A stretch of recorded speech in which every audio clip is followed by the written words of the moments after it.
today we're going to be reading Hansel and Gretel. Now this is a story about a boy called Hansel and a girl called Gretel. They're sisters and brothers, and they have a wicked stepmother, and they have a father, and they end up by being lost in the forest, and they found a house made of tasty food, and they met a wicked witch, but they didn't know it. Let's hear about his and her story. Hansel and Gretel. Once upon a time, there were two children, a boy called Hansel and a girl called Gretel. They lived with their father and stepmother in a little cottage at the edge of a forest. Look, there's the stepmother peeping out of the window. Their father was a woodcutter, and he was very poor. One day he had so little money that he could no longer give his family enough to eat. This made him very unhappy. "How can we feed the children?" he asked his wife one night. "We have just enough for two, but not four." His wife did not really like the children. "I know what we must do," she replied. "Tomorrow we will take the children into the thickest part of the forest. Then we must leave them there. They will never find their way home. We shall be free of them." "I could never do that," said the woodcutter. "How can you even think of such a thing?" "You fool!" his wife cried. "Then all four of us will die of hunger." The woodcutter's wife gave him no peace until at last he agreed. Too hungry to sleep, Hansel and Gretel overheard what was said. Gretel cried bitterly. "Don't worry," said Hansel. "I will look after you." Once his parents were asleep, he creeped quietly outside.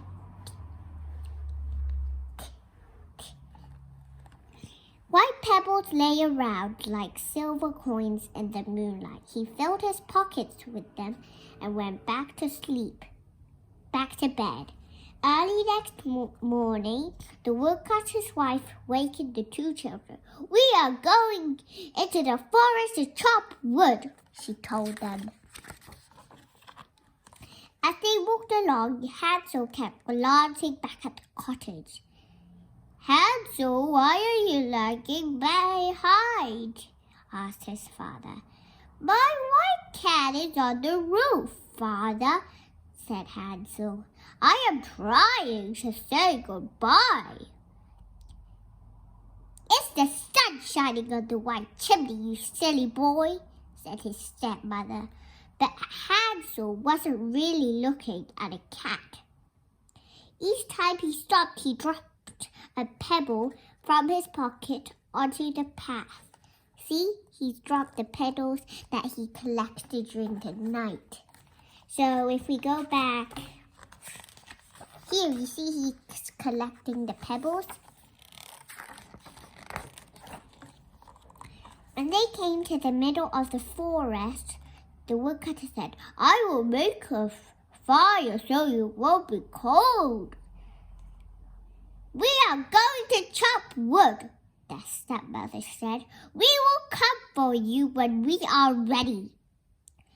Hansel and Gretel sat by the fire. Then they waited for their parents to come. They waited so long that they fell asleep. When they woke, it was dark. Gretel was frightened. "Wait until the moon comes up," Hansel comforted her. "Then we will find our way home." At last, the moon rose in the sky. Hansel took his sister's hand and followed the pebbles he had left on the path. They shone like silver coins in the moonlight and showed the children the way home. "You naughty children!" scolded their stepmother. "Where have you been?" The woodcutter was very happy to see them. It had broken his heart to leave them in the forest. Before long, the family had very little food again. One night, the children heard their stepmother talking to their father. "We have half a loaf of bread left," she told him. "Once that is gone, we will have nothing. We must take the children deeper into the forest. This time, they must not find their way home." The woodcutter's heart was heavy. He would rather have shared his lost crust with his children, but his wife would not listen to his pleading, and again he had to agree. "Please."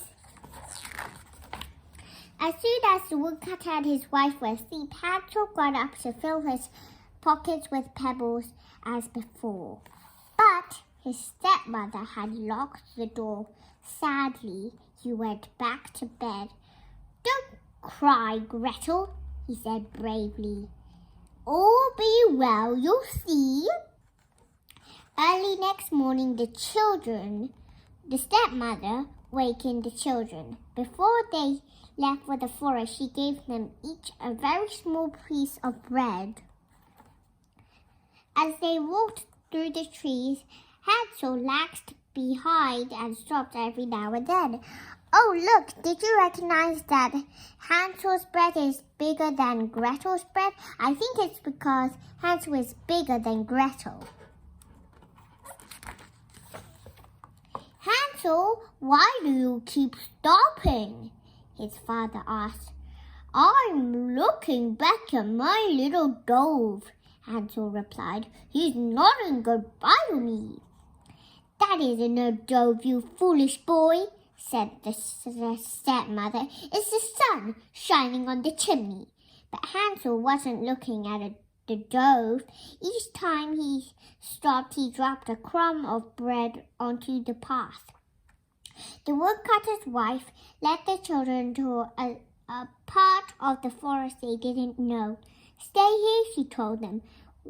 "We're going into the forest to cut wood. We'll fetch you in the evening." At noon, Gretel shared her small piece of bread with Hansel, and they lay down to wait. But when evening arrived, no one came. "Don't be afraid, Gretel," Hansel said. "When the moon comes up, we will see the crumbs of bread I dropped. They will lead us home." Soon the moon shone, but they couldn't see any crumbs. The birds had eaten them all. Yum, yum, yum, yum, yum. Hansel and Gretel walked all night and all next day, and they were still deep in the forest. They were so tired they could go no further, and they lay down under a tree to sleep. Next morning, the children walked on. They were very hungry. By midday, Hansel felt they must get help soon or they would die of hunger. Just then, a beautiful white bird perched on a nearby branch. It sang so sweetly that they followed it as it flew through the trees. The bird led them straight to a little cottage. "Look, Hansel," cried Gretel. "The cottage is made of bread and cakes, and the windows are made of sugar." Hansel broke off a piece of bread. Gretel took a bite from one of the cakes. Soon they were both munching happily. Just then, the door opened and out came an old woman walking on crutches. Hansel and Gretel were so frightened they dropped what they were eating. But the old woman smiled at them. "Come in, children," she said. She led them inside the little cottage. A meal of pancakes, milk, and fruit lay ready on the table. In the back room, there were 2 little beds. After they had eaten, the children lay down, happy to be safe at last. Hansel and Gretel did not know that the old woman was really a wicked old witch who trapped children. She couldn't see very well, but she had a fine sense of smell. She could smell children coming. The house of bread and cakes had been built to tempt children in. The witch gave an evil laugh. "These two shall not escape," she cackled. "Ha ha ha ha ha!" Early next morning, the witch pulled Hansel from his bed and locked him in a cage. Although he screamed, there was no one to help him. Ah! Gretel came next. "Get up, you lazy girl," squeezed the witch. "Cook something good for your brother. He will stay in the cage until he's fat enough for me to eat." Gretel began to cry, but the wicked witch only laughed at her tears. Day after day passed. Gretel was soon tired out, for the witch made her clean and scrub and cook huge meals for poor Hansel. Every morning, the witch went up to the cage. "Hold down your finger, Hansel," she would cackle. "Ha ha ha ha! Let me feel if you are fat enough to eat." But Hansel would hold at a bone. Instead, the witch had such bad eyesight that she always thought it was his finger. She wondered why it grew no fatter.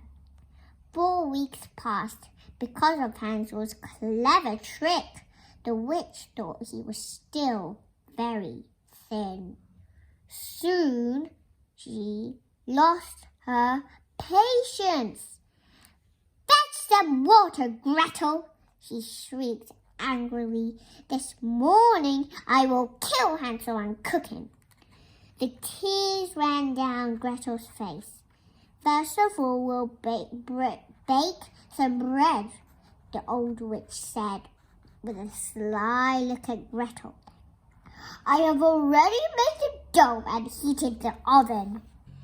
She pushed Gretel up to the oven door. "Go on," said the witch. "See if it's hot enough.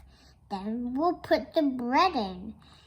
But she really planned to put Gretel in the oven to bake. Then she would eat the little girl as well as Hansel. Gretel had guessed what the wicked witch was thinking. "I can't go in there," she said. "I'm too big." "You silly child," the witch said angrily. "Look, I could even get in myself." She bent down and put her head into the oven. Gretel gave her a hard push and she fell right inside.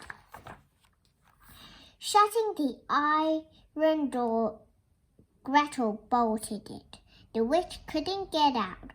Gretel ran to Hansel's cage. "The witch is dead," she cried. "We're safe. Now I must get you out of that cage." Gretel couldn't find the key, so she broke the lock with a poker from the fireplace. The door swung open. Hansel sprang out like a bird from a cage. They hugged one another over and over again. Now they had nothing to fear, and when they looked over the witch's house, they found caskets of pearls and precious stones. Look, of precious stones and pearls. "These are better than pebbles," said Hansel. He put as many into his pockets as they would hold. Gretel filled her apron. They left the witch's cottage and walked away through the trees. It was dark in the forest, but when they were lost, the friendly birds and animals showed them the way. At last, Hansel and Gretel came to a part of the forest they knew. They began to run and at last came to their own home. Inside, they ran into their father's arms. He had one happy moment since the children had been left in the forest. He was alone now, for their stepmother had died. "I'm so glad you've come home," he said. Gretel shook out her apron and pearls and diamonds rolled all over the floor. Hansel threw out one handful after another from his pockets. Their troubles were over. From then on, the woodcutter and his children all lived happily ever after. Look, the witch's cottage. Hansel and Gretel, the end. Uh-oh, I do not want to be the wicked witch. That means I do not want to have an adventure like Hansel and Gretel. Thanks for watching, everyone. If you like this video, hit like and subscribe for more videos. See you next time.